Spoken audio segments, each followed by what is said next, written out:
ఎప్పుడైనా గమనించారా? మన అమ్మమ్మల కాలంలో 30 వయస్సులో ఉన్న వాళ్ళకు కూడా పీసీఓడీ అంటే ఏమిటో తెలీదు. వాళ్ళకు థైరాయిడ్ సమస్యలంటే వినిపించేవే కాదు. వాళ్ళు పొలం పని చేసేవాళ్ళు, రోడ్లో నూరేవాళ్ళు, రోజంతా ఆపకుండా పని చేసేవాళ్ళు. కానీ ఇప్పుడు 20 ఏళ్ళకే అలసట, హార్మోన్ ఇంబాలెన్స్, ఇక కిచెన్‌లోకెళ్తే మందులు డబ్బాలే. ఇంకా అసలు ఏమైంది ఈ తరానికి అనే ఆలోచనలో పడ్డాం. లోని మన ఆరోగ్యం ఎందుకిలా అయిపోయింది? Answer simple. మనం సిరుధాన్యాలు వదిలేసి పాలిష్ చేసిన వైట్ రైస్‌కి అలవాటు పడ్డాం. మన పేటలోంచి ఆ అద్భుతమైన గింజలు ఏమైపోయాయి?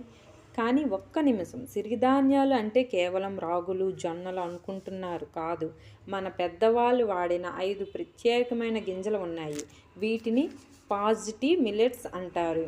ఇవి కేవలం ఆహారం కాదు, మెడిసిన్ లాంటిది. మీరు కనుక ఈ 5 వీటిలో ఒక్కటైనా మీ డైట్‌లో చేర్చుకుంటే జస్ట్ 21 డేస్‌లో మీ బాడీలో జరిగే మార్పుకి ఆశ్చర్యపోతారు. చాలామందికి ఒక కన్‌ఫ్యూజన్ ఉంటుంది. నేను రాగి ముద్ద తింటున్నాను కదా! జొన్న రొట్టె తింటున్నాను కదా అని. నేను ఆల్రెడీ మిల్లెట్స్ తింటున్నట్టే అని. చిన్న క్లారిటీ ఇస్తాను చూడండి. మిల్లెట్స్‌లో 3 రకాలు ఉంటాయి. అవి ఏమిటనేది చెప్తాను. నెగెటివ్ గ్రెయిన్స్ అంటే మన వైట్ రైస్ అన్నమాట. మైదా, వైట్ రైస్ ఇవి జబ్బుల్ని పెంచుతుంది. నెంబర్ 2 న్యూట్రల్ గ్రైన్స్ ఇవి ఆరోగ్యాన్ని కాపాడుతాయి కానీ జబ్బుల్ని తగ్గించవు. నెంబర్ 3 పాజిటివ్ గ్రైన్స్ ఇవే మన సిరిధాన్యాలు, ఇవి జబ్బుల్ని తగ్గిస్తాయి. ఈ డిఫరెన్స్ ఎందుకు వస్తుంది? ఇక్కడే సైన్స్ ఉంది. దీనికి ప్రధాన కారణం ఫైబర్ టు కార్బోహైడ్రేట్స్. సింపుల్గా చెప్పాలి అంటే మనం తినే ఆహారంలో పీచు పదార్థం ఎంత ఉంది అని అర్థం. రాగుల్లో, జొన్నల్లో ఫైబర్ ఉంటుంది కానీ తక్కువ మోతాదులో ఉంటుంది. కానీ ఈ 5 సిరిధాన్యాల్లో కొర్రలు, అడ్డుకొర్రలు, అరికెలు, ఊదలు, సామలలో ఎక్కువ ఫైబర్ ఉంటుంది. ఎంత ఎక్కువ అంటే మీరు తిన్న ఆహారంలో గ్లూకోజ్గా మారి రక్తంలో కలవడానికి 5 నుంచి 6 గంటలు పడుతుంది మనం తినే ఫుడ్. అంటే వైట్ రైస్లో తింటే గంటలో వచ్చే షుగర్ స్పైస్ సిరిధాన్యాల్లో తింటే రాదు. అందుకే డాక్టర్ ఖాదర్ వలి గారు సిరిధాన్యాలు అని పేరు పెట్టారు. సిరి అంటే సంపద, ఆరోగ్యం.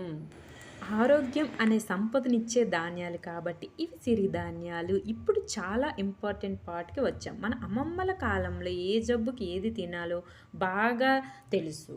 ఒంట్లో బాలేనప్పుడు గంజి తాగమని, వేడి చేసినప్పుడు మజ్జిగ అన్నం తినమని చెప్పేవారు.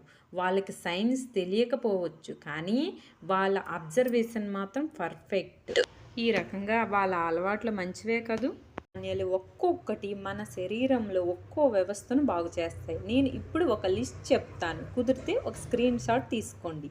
ఫస్ట్ కొర్రలు. ఇవి నరాల వ్యవస్థకి చాలా మంచివి.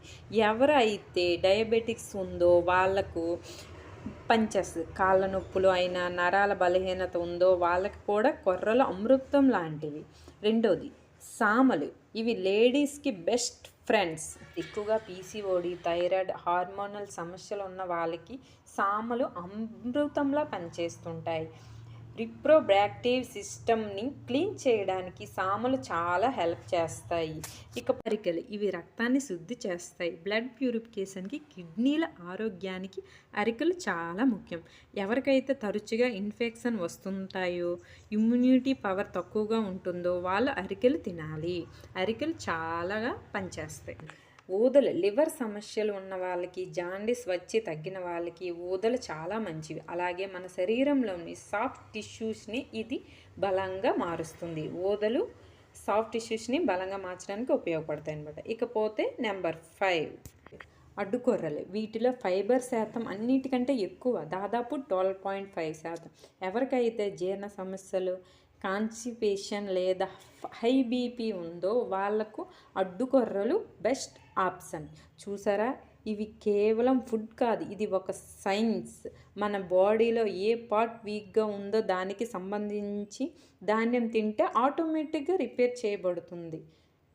చాలామంది మిల్లెట్స్ కొంటారు, వేసి రైస్లా వండుతారు. 15 నిమిషాల్లోనే వండేస్తారు. తిన్న తర్వాత ఏమవుతుంది? కడుపు ఉబ్బరం, గ్యాస్ అరగకపోవడం, దానితో అమ్మో ఈ మిల్లెట్స్ నాకు పడలేదేమో అని బాధపడతారు. ఇక్కడ తప్పు మిల్లెట్స్ది కాదు, తప్పు మనదే. వండే విధానంలో తప్పు. మన పెద్దవాళ్ళు గింజల్ని ఎప్పుడు రాత్రంతా నానబెట్టేవారు గుర్తుందా? ఎందుకు? సైన్స్ ప్రకారం సిరిధాన్యాలు పొరలుగా కేంద్రం నుంచి పై పొర వరకు విస్తరించి ఉంటుంది.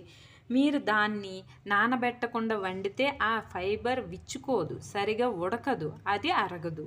సో గోల్డ్ అండ్ రూల్ ఏమిటంటే నానబెట్టడం కనీసం 6 నుంచి 8 గంటలు నానబెట్టాలి. అంటే రేపు ఉదయం తినాలి అంటే ఈరోజు రాత్రే నానబెట్టాలి. ఓ విషయం, కుక్కర్లో వండటం కంటే మట్టి పాత్రలో లేదా స్టీల్ గిన్నెలో వండటం చాలా మంచిది. కుక్కర్లో ప్రెజర్ వల్ల గింజలు పగులుతాయి తప్పే సరిగా ఉడకవు. మట్టి పాత్రలో వండితే ఆ రుచి, ఆ ఆరోగ్యం వేరు. మట్టిలో ఆ విటమిన్స్ అన్నవి మనకు పీల్చుకునే ఆరోగ్యం. ఈ పాయింట్ ఏమిటంటే దీన్ని డైట్ ఫుడ్లా చూడకండి. ఇది మన ట్రెడిషనల్ ఫుడ్. మన అమ్మమ్మల కాలం నుంచి రుచిని మళ్ళీ మనం కిచెన్లోకి తెస్తున్నాం అంతే, అందులో ఇంకేమీ లేదు. ఇది అంతా విన్నాక రేపటి నుంచే ఇంట్లో వైట్ రైస్ మొత్తం పారేసి 3 పూట్ల మిల్లెట్స్ తినకండి, అది తప్పు. మన శరీరం ఏదైనా మార్పు నెమ్మదిగా స్వీకరిస్తుంది. 1. రోజుకి 1 పూట ఉదయం ఇడ్లీ దోశ బదులు లేదా రాత్రి డిన్నర్లో కానీ సిరిధాన్యాలు తీసుకోండి. అంతేగాని 2 పూట్ల తినొద్దు. మిక్సింగ్ వద్దు. ఒక రోజు కొర్రలు తింటే రేపు కొర్రలే తినండి. 2 రోజులకు ఒక సిరిధాన్యాన్ని ఎంచుకోండి, అంతేగాని రోజు మార్చొద్దు. Thank you. ఈ వీడియో ఇంతవరకు చూసినందుకు thank you. Stay health, stay happy. Thank you for watching.